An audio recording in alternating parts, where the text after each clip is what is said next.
Gold, trusted gold buyers. మీరు తాకట్టు పెట్టిన బంగారాన్ని విడిపించి ఈ రోజు ఉన్న మార్కెట్ ధరకు కొనబడను.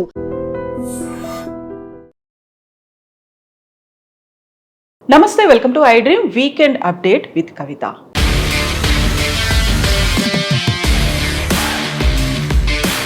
కేంద్ర ప్రభుత్వం సరికొత్తగా ఒక బిల్లును తీసుకొచ్చింది. అది ఎవరైతే కేంద్ర మంత్రులు కావచ్చు, సీఎం అయినా పిఎం అయినా 30 రోజుల పాటు జైల్లో ఉంటే వాళ్ళ పదవి పోతుంది అనేది. ఇది క్లీనర్ పాలిటిక్స్గా కేంద్ర ప్రభుత్వం అభివర్ణిస్తుంటే టార్గెటెడ్గా జరుగుతున్నటువంటి ఒక అటాక్గా ప్రతిపక్షాలు ఎందుకు చెప్తున్నాయి? మనతో పాటుగా ఉన్నారు foundation for democratic reforms founder doctor Jayaprakash Narayana గారు.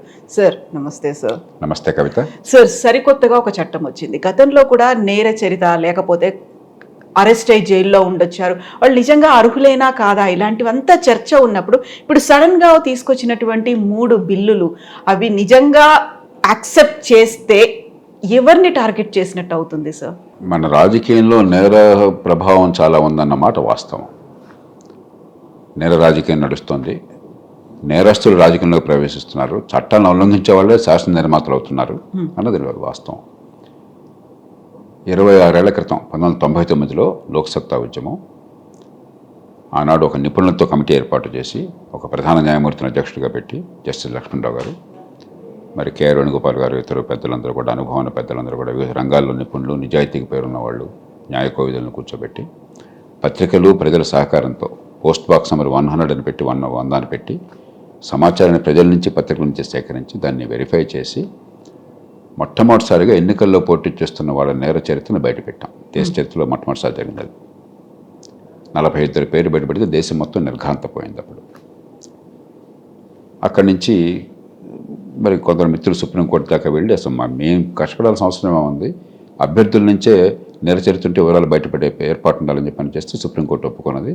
ఒప్పుకున్నాక మళ్ళీ నేను ఉద్యమానికి నాయకత్వం వహించి ఒకవేళ కనుక ఎఫిడవిట్ ద్వారా ఆ నేర చరిత్ర వివరాలు ప్రకటించకపోయినట్టయితే వాళ్ళ నామినేషన్ రద్దు కావాలని చెప్పి వాదిస్తే దాన్ని ఒప్పుకున్నారు. అది కూడా జరిగింది. అప్పటి నుంచి మనకు నేర చరిత్ర వివరాలు వస్తున్నాయి కనీసం. కాబట్టి నేర చరిత్ర ఉందన్న విషయం అనుమానం లేదు. కాకపోతే అతిశయోక్తి ఉన్నది. ఇప్పుడు 40-45% దాకా నేర చరిత్రలు ఉన్నారు చట్టసభలో ఉన్నది వాస్తవం కాదు. ఏదో కేసు ఉంటే అది నేర చరిత్ర కాదు. ఇప్పుడు మీరు ఏదో ఒక ప్రొటెస్ట్ నిరసన తెలిపారు, ఉద్యమంలో పాల్పంచుకున్నారు, మీ మీద కేసు పెడతారు, అవన్నీ నేర చరిత్ర లెక్క. నిజమైన నేర చరిత్ర బహుశా 10-15% మంది ఎన్నికైన వాళ్ళకి నేర చరిత్ర ఉన్నమాట వాస్తవం. కాబట్టి ఏదో ఒకటి చేయాలి. మన చట్టం ఏం చెప్తోంది? కొన్ని నిర్దిష్టమైనటువంటి నేరాలను నిర్దేశించి దీనికి శిక్ష పడితే అనర్హులు, అసలు ఎన్నిక కావడానికి అనర్హులు పెట్టారు. కాబట్టి ఎన్నికలో పోటీ చేసే అవకాశం లేదు, లేకపోతే ఎప్పుడే పదవిలో ఉంటే పదవి పోతుందని చెప్పాను. అలాగే మిగతా అన్ని నేరాలకి 2 సంవత్సరాల పాటు కనుక జైలు శిక్ష పడినట్టయితే అప్పుడు అనర్హత వస్తుందని చెప్పన్నారు.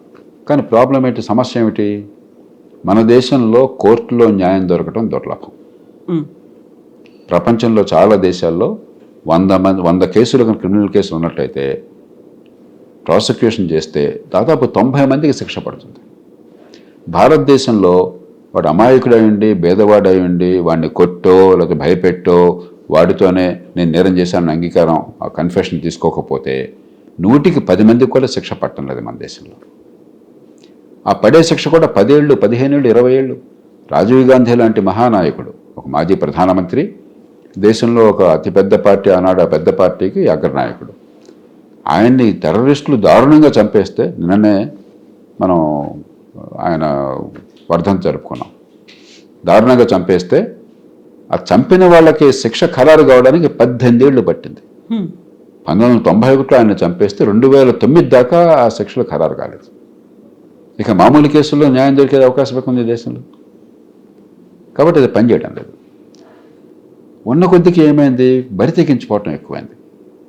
లాలూ యాదవ్ గారి మీద కేసులు ఉంటే ఆ ఫార్డర్ స్కామ్లో కోర్టులో నేరారోపణ జరగగానే ఆయన రాజీనామా చేశాడు. సరే భార్యను పెట్టాడు, కానీ రాజ్యాంగబద్ధంగా అది రాజకీయంగా మంచిదే కాదా లేదా నైతికంగా మంచిదే కదా పక్కన పెడతాం. రాజ్యాంగబద్ధంగా కాదనలేం. శాసనసభ్యులు ఎన్నుకుంటే ముఖ్యమంత్రి ఎవరైనా కావచ్చు, కానీ ఆయన పదవి నుంచి తప్పుకున్నాడు. ఇవాళ ఏమైంది, ముఖ్యమంత్రి పదవిలో మంత్రి పదవిలో ఉండి కూడా అరెస్ట్ అయితే నేను జైల్లో ఉండి కూడా పదవిలో ఉంటాను, పరిపాలన కొనసాగిస్తాను నా బొడ్డు అని రొమ్మి విరుచు తిరుగుతున్నారు. కాబట్టి ఇది ఒక చిన్న ప్రయత్నం, కనీసం జైల్లో ఉంటే మంత్రిగా ఉండటం ఏమిటి బాగోలేదని చెప్పి అనేది చాలా చిన్న విషయం. దీనివల్ల పెద్ద అద్భుతాలు ఏం జరగవు. కాబట్టి ఆ సంకల్పాన్ని మనం ఆహ్వానించాలి. అయితే 2 చిక్కులు ఉన్నాయి. ఒకటి, నిజంగా పరపతి పలుకుబడి ఉన్న వాళ్ళకి జైల్లో వెళ్ళే అవకాశం చాలా తక్కువ. అసలు కోర్టులు చాలా సందర్భాలు మీకు డబ్బును మంచి లాయర్ ఉన్నట్టయితే యాంటిసిపేటరీ బెయిల్ ఇచ్చేస్తున్నాయి. ప్రభుత్వంలో పనిచేసే అధికారులకి ఉద్యోగులకి 48 గంటల పాటు అరెస్ట్ అయితే వెంటనే సస్పెండ్ అయినట్టు లెక్క. సస్పెండ్ చేస్తారు, డిస్మిస్ అయిపోతారు ఇమ్మీడియట్గా వాళ్ళు. కాబట్టి ఈ 30 రోజులు అని చెప్పి అనేది అది ఊరికే చూడడానికి బాగుంది కానీ పెద్ద ఫలితం వచ్చేది కనిపించట్లేదు.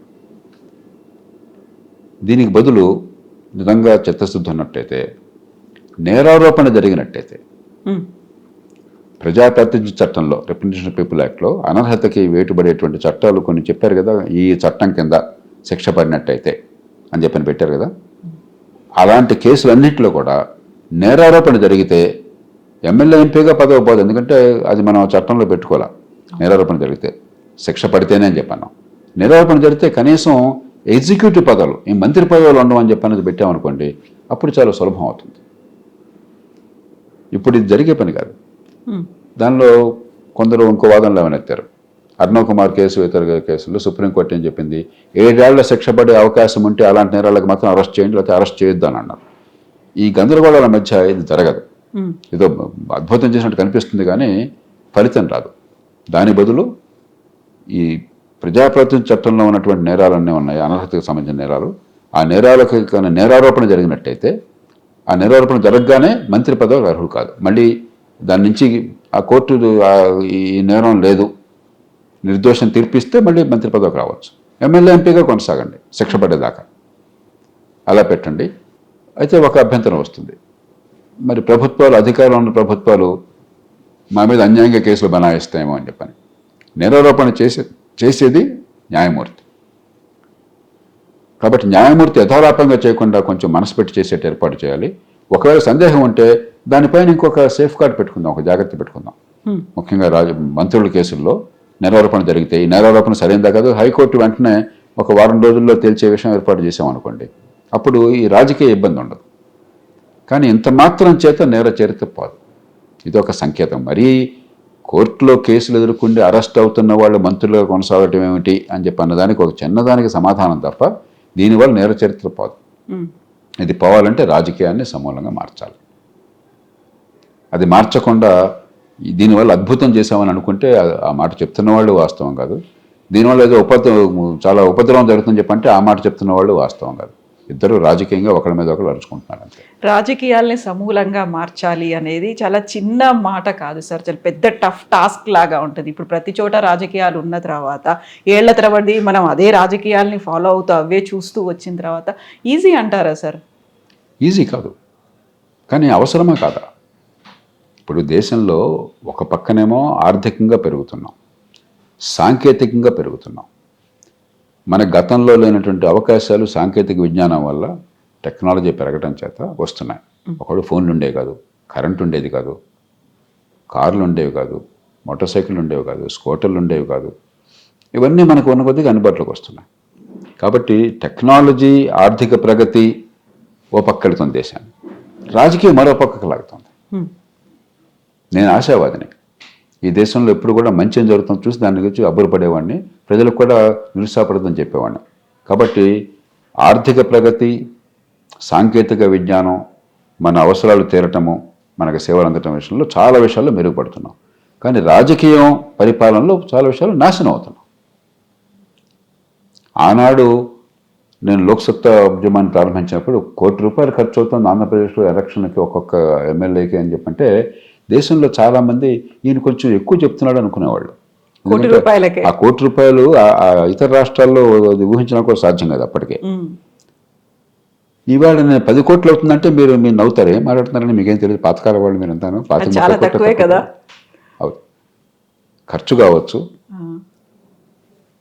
పదవి నా సొంత హక్కు, నా జన్మ హక్కు, కాబట్టి నా పదవినట్టు చేసేస్తామని చెప్పినటువంటి ధోరణి కావచ్చు. ప్రజాస్వామ్య దేశంలో పదవులు పొందడం అనేది ఎవరికి హక్కు కాదు, అది ప్రాథమిక హక్కు కానే కాదు. చాలామంది కోర్టులు కూడా గందరగోళం గురవుతున్నాయి. మంత్రి పదవి ఉండటం వాడి హక్కు అనుకుంటున్నారు, కాదు. మంత్రి పదవి ప్రజల కోసం, ప్రజల సంక్షేమం కోసం, అంతేగాని మంత్రి పదవి ఎవరికి హక్కు కాదు, ఎమ్మెల్యే పదవి ఎవరికి హక్కు కాదు. దానికి కొన్ని పద్ధతులు ఉన్నాయి. ఆ పద్ధతుల్లో పొరపాట్లు జరగకుండా, ప్రజా సంక్షేమం దెబ్బతినకుండా చేసే బాధ్యత చట్టానికి, రాజ్యాంగానికి ఉన్నది. కానీ మనం అది మర్చిపోయినాం.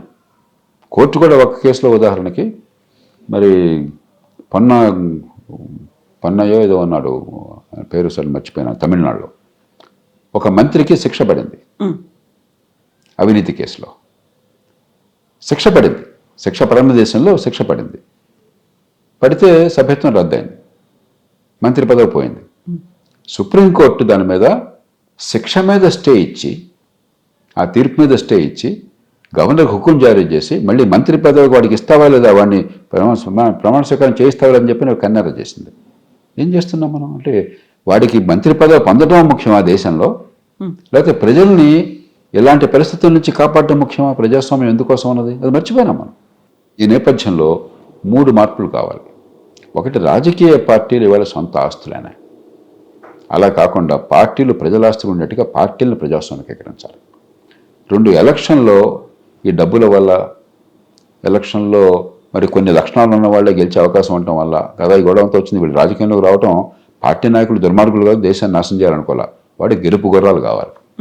గెలుపు గుర్రం నేరస్తులైనా కాకపోయినా వాడికి అభ్యంతరం లేదు. వాడి కులం బలం ఉంటే, వీరుంటే కుటుంబం బలం ఉంటే, వాడి బాగా డబ్బు ఉంటే, వెనకాల వాడికి మంది బలం ఉంటే వాడు గెలిచే అవకాశం ఎక్కువ ఉన్నది. వాడి ప్రతిభ వల్ల, వాడికి ప్రజా జీవనంలో వాడు చేసిన మంచి సేవల వల్ల, వాడి ఆలోచనల వల్ల కాదు నాయకత్వం వచ్చేది. నేను చెప్పిన 4 లక్షణాలు: డబ్బు ఉందా, కులం ఉందా, కుటుంబం ఉందా, మరి వెనకాల మంది మార్బలం ఉందా. ఈ 4 అంగబలం, అర్ధబలం, ఈ 4 ఉంటే వాడు గెలుస్తాడు. కాబట్టి అలాంటి వాళ్ళని సీట్ ఇవ్వాల్సి వస్తుంది, గతిలేక గెలవాలి కాబట్టి. ఎన్నికల వ్యవస్థను మార్చండి. సమర్థులు, నిజాయితీ పరులు, నేరాలకు పాల్పడిన వాళ్ళు, నీతికి నియమాలకే బద్ధులైన వాళ్ళు, ప్రజా సంక్షేమాన్ని పెంచేవాళ్ళు గెలిచే ఏర్పాటు వచ్చే ఆర్థిక ఎన్నికల వ్యవస్థ చేయండి. 3వది, ఇవాళ మన ఎవరికి ఇప్పుడు పార్లమెంటు గొడవంతా ఏంటి, చట్టాన్ని దుర్వినియోగం చేస్తారు. మీరు అలాంటి చేసినట్టయితే మీ ప్రత్యర్థుల్ని పదవి దింపేట్టుగా వాళ్ళని జైల్లో పెట్టించే ఏర్పాటు చేస్తారని చెప్పండి. నిజానికి జైల్లో పెట్టాల్సింది, అరెస్ట్ వారెంట్ ఇవ్వాల్సింది కోర్టు. కానీ నమ్మకం పోయింది. ఎందుకని? చట్టబద్ధ పాలన లేదు ఈ దేశంలో. చట్టం ఉన్నవాడికి చుట్టమైంది, బడితో ఉన్నవాడిదే బర్రె అయింది. ఖండబలం ఉన్నవాడిదే చట్టం అయిపోయింది, అధికార బలం ఉన్నవాడిదే చట్టం అయిపోయింది. అలా కాకుండా ప్రపంచంలో మిగతా దేశాలు అలా లేదే. చట్టబద్ధ పాలన అని చెప్పంటే సమర్థ న్యాయం, నిష్పాక్షికంగా నీ పదవితో, నీ డబ్బుతో, నీ అంతస్తుతో, నీ హోదాతో సంబంధం లేకుండా అందరికీ సమానంగా ఏర్పాటు కావాలి. అది లేదు భారతదేశంలో. దీన్ని మార్చాలంటే పోలీస్ యంత్రాంగాన్ని మార్చాలి. పోలీసులు స్వయం ప్రతిపత్తి పనిచేయాలి, జవాబుదారీగా పనిచేయాలి. అంతేగాని పోలీసు అధికారులకు ప్రతిరోజు ప్రభుత్వం హుకుం జారీ చేస్తూ ఉంటే మరి నేర పరిశోధన చేస్తున్నప్పుడు పక్షపాతం లేకుండా ఎట్లా ఉంటుంది? ప్రాసిక్యూషన్ని మార్చాలి. ప్రాసిక్యూషన్ చాలా పేలవమైనది, బలహీనమైనది. బలమైన, స్వతంత్రంగా నిలబడగలిగే, జవాబుదారీ ఉండే ప్రాసిక్యూషన్ కావాలి. ఫారెన్సిక్స్ కావాలి. ఈ దేశంలో కేవలం 2000 కేసుల్లో మాత్రమే DNA అనాలిసిస్ చేయగలం సంవత్సరానికి. కొన్ని లక్షల క్రిమినల్ కేసులు దాఖలవుతుంటాయి. ఫారెన్సిక్ ఇన్ఫ్రాస్ట్రక్చర్ లేదు. వాడిని కొట్టి వాడితో మనం రాయించుకోవటం తప్పని, నిర్ణయం చేశానని చెప్పని ఇంకో రకమైన ఇన్వెస్టిగేషన్, చాలా బలహీనమైన ఇన్వెస్టిగేషన్. దాన్ని మార్చాలి. ప్రొసీజర్స్, పద్ధతులను మార్చాలి. ఈ దేశంలో కోర్టులకు పోతే ఎన్నేళ్ళు పడుతుంది దేవుడికి ఎరుక. కాబట్టి ప్రొసీజర్స్ మార్చాలి. కోర్టుల తీరును మార్చాలి. కోర్టులో సామర్థ్యాన్ని పెంచాలి. ఈ 5టిని మార్చాలి. ఇవన్నీ మార్చకుండా నిర్ణయ వ్యవస్థ మారదు. కాబట్టి రేపు పొద్దున పోలీసులు కనుక ఎంక్వైరీ చేస్తే, ఇన్వెస్టిగేట్ చేస్తే నిష్పాక్షికంగా జరుగుతుంది, పార్టీలకు అతీతంగా జరుగుతుంది, చట్టం అందరికీ సమానంగా వర్తిస్తోంది, న్యాయంగా జరుగుతుందని నమ్మకం కలిగే వ్యవస్థ నిర్మాణం చేయండి. ఈ విషయాన్ని పక్కన పెట్టండి. ఈ 3 దేశానికి అవసరం. ఈ 3 లేకపోవడం చేత పరిపాలన గందరగోళం అవుతోంది. ఈ సందర్భంలో మరింత అవసరం. అంచేత మనం లోతుగా ఆలోచించి దీర్ఘకాలిక చర్యలు చేపట్టాలి. తాత్కాలికంగా ఖచ్చితంగా ఒకసారి కోర్టుల్లో కేసుకు గురైనట్టయితే, ప్రాథమిక సాక్ష్యాలు ఉన్నట్టయితే, నేరారోపణ సరిగ్గా జరిగినట్టయితే వాళ్ళు మంత్రులుగా చలామణి కావటం ఏ రకంగానూ సౌబైన పని కాదు. సో ఇంక్లూడింగ్ సీఎం కావచ్చు, పిఎం కావచ్చు, అందరూ ఏ మంత్రి అయినా సరే, ఎగ్జిక్యూటివ్ అధికారం ఎవరికి కూడా ఉండకూడదు, ఎన్నికైనటువంటి ఎగ్జిక్యూటివ్ అధికారం. అందరికీ ఇది వర్తిస్తుంది అని అనుకున్నప్పుడు ఒక క్లీనర్ పాలిటిక్స్ అనేమో కేంద్ర ప్రభుత్వం చెప్తూ ఉంటే ఒక టార్గెటెడ్గా జరుగుతోంది. అట్ ద సేమ్ టైం బీహార్కి సంబంధించి ఎన్నికల్లో ఓట్ల విషయాన్ని డైవర్ట్ చేయడానికి, అదే పెద్ద ఎత్తున చర్చ జరగకుండా ఉండడానికే సరికొత్తగా కేంద్ర ప్రభుత్వం తీసుకొచ్చిన ఎత్తుగడ అనే మాటని కాంగ్రెస్ చెప్తోంది సార్. ఈ పార్టీలు వాళ్ళ వాదనలు ఉంటాయి, వాళ్ళ వ్యూహాలు ఉంటాయి, దానిలోకి నేను వెళ్ళిపెట్టను. మనం ప్రతి విషయాన్ని చూడవలసింది విషయం ఏమిటి, వాస్తవం ఏమిటి, సాక్ష్యం ఏమిటి, తర్కం ఏమిటి, ప్రజా ప్రయోజనం ఏమిటి, దాని ఆధారంగా మనం విశ్లేషించాలి తప్ప ఏ పార్టీ ప్రతిపాదన పెట్టింది, ఏ పార్టీ వాదన చేసింది మనకు అనవసరం. మన దానిలో పడగానే మన అస్మదీయులు తస్మదీయులు అని వస్తుంది. మనకు ఎవరు అస్మదీయులు కాదు, తస్మదీయులు కాదు. మనకు రాహుల్ గాంధీ గారు బంధువు కాదు, నరేంద్ర మోదీ గారు బంధువు కాదు, రేవంత్ రెడ్డి గారు బంధువు కాదు, చంద్రబాబు నాయుడు గారు బంధువు కాదు. మనకు కావాల్సింది ప్రజా ప్రయోజనం. కాబట్టి అంశాల ప్రాతిపదికన ఈ పార్టీలని, కులాలని, పక్షపాతాలని పక్కన పెట్టేసి సాక్ష్యాలు, తర్కము, ప్రజా సంక్షేమం ఈ ప్రాతిపదికను చర్చిస్తే, ఆలోచిస్తే మనకు కొన్ని ఫలితాలు కొంతైనా వస్తాయి. అలా కాకుండా ఉంటే ఎటువంటి తెడ్డం, వీడు చేస్తే వాడు కాదంటాడు, వాడు చేస్తే వీడు కాదంటాడు, తిట్టుకుంటారు. మనం దానిలోకి తలదూర్చాల్సిన అవసరం లేదు. అది కూడా ఇప్పటికిప్పుడు కాదు, ఇంకాస్త సమయం పడుతుంది. ఇప్పుడంతా చర్చ జరుగుతుంది, శీతాకాల సమావేశాలు మేబీ నవంబర్ కల్లా దీనికి సంబంధించి జాయింట్ సెలెక్ట్ కమిటీకి, పార్లమెంటరీ కమిటీకి వేశారు. దానిలో హీరింగ్స్ అవి ఉంటాయి, అక్కడ సాక్ష్యాలు వింటారు, వాళ్ళు ప్రతిపాదన చేస్తారు, కొంతకాలం పడుతుంది. సో మీరు చెప్పినట్టుగా ఒక క్లీనర్ పాలిటిక్స్ లేకపోతే కంప్లీట్గా సమూలమైనటువంటి ప్రక్షాళనలు రావాలి అనుకుంటే పార్టీల పరంగా చర్యలు తీసుకోవాలా, లేకుంటే ప్రజలుగా మన బాధ్యత ఏముందంటారు సార్? పార్టీలు చర్యలు తీసుకునే స్థాయి దాటిపోయింది లేదప్పుడు అక్కడ.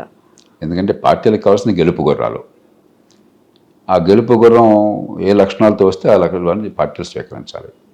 ఒకవేళ కాదని పార్టీలు అన్నా కూడా రాజకీయంగా నష్టపోతున్నారు.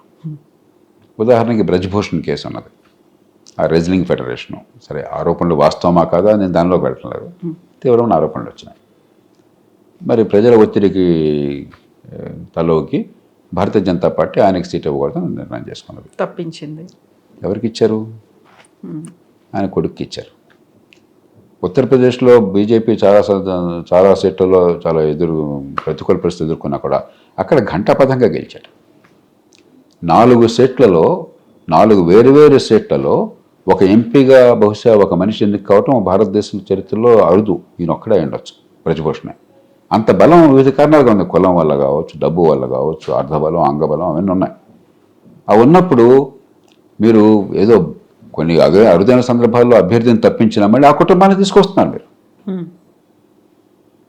కాబట్టి మన ప్రజాస్వామ్యం మన ఎన్నికల విషయంలో చాలా గందరగోళానికి గురవుతుంది. ఈ నేపథ్యంలో పార్టీలు వారంతట వారు ఎన్నికల్లో సీటు పోయినా కూడా పర్వాలేదు, వీడిని తప్పిద్దామనే పరిస్థితి ఇవాళ భారతదేశంలో ఉంటే చాలా సంతోషం. అది లేదు. సానుభూతి ఓట్లు వస్తాయి అనే ఆలోచన ఉంది కదా సార్ అక్కడ. మంచి మాట చెప్పారు. మనకేమవుతుందంటే కరెక్ట్, ఇది ఎన్నికల వ్యవస్థ మారాలని ఎందుకు కోరుతున్నానంటే, నేను సానుభూతి ఓట్లు మొత్తం సరే మంచి పని చేశారు, ఒక నేర చరిత్ర ఉన్నవాడినో లేకపోతే ఆరోపణలు ఎదుర్కొంటున్నవాడినో వాళ్ళు తప్పించారు కాబట్టి బాగుందని కొంతమంది మొగ్గు చూపుతారు. కానీ ఎక్కడ ఉంటుంది అది? విస్తరించినటువంటి దేశం మొత్తంలో లేక రాష్ట్రం మొత్తంలో కొన్ని ఓట్లు అదనంగా పడతాయి, కానీ నియోజకవర్గంలో ఓట్లు పోతాయి. గెలుపు ఎక్కడ? నియోజకవర్గంలో, మొత్తం మీద కాదు. మీకు వచ్చిన ఓట్ల శాతము ఎవరో చోట్ల నియోజకవర్గంలో గెలిచావు లేదా, ఒక ఓటు ఎక్కువ వస్తే గెలిచావు, ఒక ఓటు తక్కువ వస్తే ఓడిపోయావు, సీటు పోయింది. కాబట్టి నేను కోరేది ఈ సానుభూతి ఓట్లు, మంచి చేస్తే మంచి వల్ల ఆమోదం ఇచ్చి చూపెట్టే ఓట్లు, వాటికి విలువ ఉండాలని చెప్పంటే నియోజకవర్గంలో గెలుపు కాకుండా రాష్ట్రం మొత్తంలో ఓట్ల శాతాన్ని బట్టి సీట్లు ఏర్పాటు చేయండి. అదే దామాషా పద్ధతి అంటే. ఆ ఒక్క పని చేయండి, చాలా మేరకు నేర చరిత్ర రాజకీయాలు పోతాయి, డబ్బుల పంపిణీ ఆగిపోతుంది, సమర్థులు నిజాయితీపరులు రాజకీయంలోకి వచ్చి నిలదొక్కునే అవకాశం వస్తుంది. ఇవాళ సమర్థులు నిజాయితీ పడ్డండి, డబ్బు మాత్రం ఖర్చు పెట్టడం అంటే ఎందుకే ఆ టైం వేస్ట్ చేసుకుంటా, పో ఇంటికి కూర్చొని చెప్తాం మనం, అంతే కదా. మరి ప్రజాస్వామ్యం ఎట్లా అవుతుంది? 30 కోట్లు ఖర్చు పెడితే ఎమ్మెల్యే అవుతాడు, లేకపోతే ఎమ్మెల్యే ఛాన్సే లేదంటే ప్రజాస్వామ్యం ఎట్లా అవుతుంది? అది ప్రజా సంక్షేమం ఎట్లా పెరుగుతుంది? ఇవాళ ఈ ఎన్నికల వ్యవస్థలో అందరూ బందీలు అయిపోయినాయి. వీళ్ళు దుర్మార్గులు కాదు, రాజకీయంలో ఉన్న వాళ్ళని నిరసన చిత్రించద్దు, వాళ్ళు విలన్లు కాదు, వాళ్ళు కూడా ఒక బాధితులు, ఈ విషవలయంలో బాధితులు. దాని నుంచి బయటపడాలంటే ఎన్నికల వ్యవస్థను మార్చాలి. నేను మళ్ళీ మళ్ళీ పదే చెప్తున్న కారణం ఇందాక మీరు అన్నమాట, ఈ మంచి చేస్తే వచ్చేటువంటి ఆమోదానికి ఈవేళ విలువ లేదు. ఒక 10 ఓట్లు పెరిగినా మొత్తం మీద పెరుగుతున్నా కానీ అసలు ఎక్కడైతే గెలుపు ఓటమున్నా అక్కడ ఓడిపోతున్నాం. కాబట్టి నాకు మీ మెడల్స్ నాకు ఉపయోగం లేదు. నాకు కావాల్సింది ఓట్లు ఇచ్చేవాడు వాడు నియోజకవర్గంలో, వాడిని కాపాడుకోవాలి. ఇది ప్రస్తుతం రాజకీయం. సో ఒక పాజిటివ్ హోప్ అనేది, లేకుంటే ఒక రే ఆఫ్ హోప్ అంటాం కదా సార్, అది చర్చ నుంచి ప్రజాభిప్రాయం నుంచి రావాలి. పార్టీలో కూడా అర్థం కావాలి. ఎంతకాలం అని చెప్పని ఈ పాపాన్ని మోస్తారు, ఈ భారాన్ని మోస్తారు. ఒక నరేంద్ర మోదీ కానీ, ఒక రాహుల్ గాంధీ కానీ, మరో పార్టీ నాయకుడు కానీ దేశంలో దుర్మార్గుని తీసుకోవాలి, నిరసన తీసుకోవాలని అనుకోవట్లే వాళ్ళకి ఆ కోరిక లేదు. కానీ తప్పనిసరి అయ్యి మన పార్టీ గెలుపు కావాలంటే వీళ్ళు అవసరం కాబట్టి తీసుకొస్తున్నారు. అసలు అవసరమే లేకుండా చేశామనుకోండి, సమర్థుల్ని మంచి వాళ్ళని పెడితే గెలుపు వచ్చే అవకాశాన్ని వచ్చే వ్యవస్థ వచ్చిందనుకోండి, వాళ్ళకు కూడా గౌరవంగా ఉంటుంది, వాళ్ళకు కూడా సులువుగా ఉంటుంది. ఇవాళ ఏమవుతుంది, అంత బలాన్ని నేల చరిత్ర వల్ల డబ్బుల వల్ల సంపాదించిన వాడు తూనా బుడ్డు అంటున్నాడు, నాయకత్వాన్ని కూడా తిరస్కరిస్తున్నాడు. అంచేత ఇది పార్టీ నాయకులకు అర్థం కావాలి.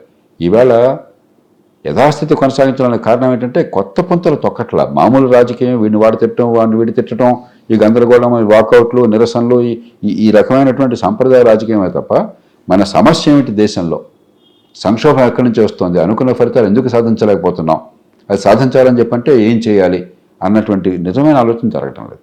మన చర్చ వల్ల కనీసం ఆలోచన ఆ పక్కనట్లయితే వెళ్ళగత రేపైనా మార్పు వస్తుంది. ఆర్థికంగా దేశాన్ని కొల్లబొడిచాం గతంలో, లైసెన్స్ పర్మిట్ కొట్టే రాజ్యాన్ని పెట్టి. అప్పుడు ఇలాగ నిరాశకు గురయ్యాం. ఏంటి ఎంతకాలం చంపేస్తున్నారు ఈ దేశాన్ని, మంచినీళ్ళు లేవు, కరెంటు లేదు, కార్లు ఉండవు, మరి రైళ్లు పనిచేయవు, రవాణా ఉండదు, రోడ్లు అధ్వానంగా ఉంటాయి, అన్నీ చండాలంగానే ఉన్నాయి. ఎంతకాలంలో చేస్తారనుకున్నాం. చివరికి పరిస్థితి కలిసి వచ్చినట్టు ఏమైంది, 91లో మార్పు ప్రారంభమైంది. కాబట్టి ఖచ్చితంగా మార్పు వస్తుంది. ఎంత వేగంగా వస్తుందంటే మనం ఎంత తొందరగా, ఎంత ఎక్కువ మంది ఆలోచించి కదిలితే అంత వేగంగా మార్పు వస్తుంది. ఎస్ సార్, రావాల్సింది ప్రజల్లోనే ఆ మార్పు అనేది. Thank you sir, thank you so much. And don't forget to subscribe to iDream. And for more videos, Please subscribe to iDream. Please subscribe to iDream. Please subscribe iDream. And please subscribe to iDream. For more videos, subscribe to iDream. please like, share and subscribe to the channel. Congratulations, iDream. Subscribe to iDream. Subscribe to iDream. So subscribe to iDream Media. iDream team అందరికి huge congratulations. Please subscribe iDream Media. Please subscribe to iDream. Subscribe iDream. Please subscribe to iDream. iDream అంటే నా కళల ఛానల్ను subscribe చేసుకున్న నోరు తిరుగుతలేదు, మీరైతే గంట గుర్తు కొట్టండి. For more such videos, please subscribe to iDream. Subscribe to iDream. Please subscribe to iDream. Please subscribe iDream Media. Please do subscribe to iDream. Please subscribe to iDream Media. For best entertainment and information, please subscribe iDream.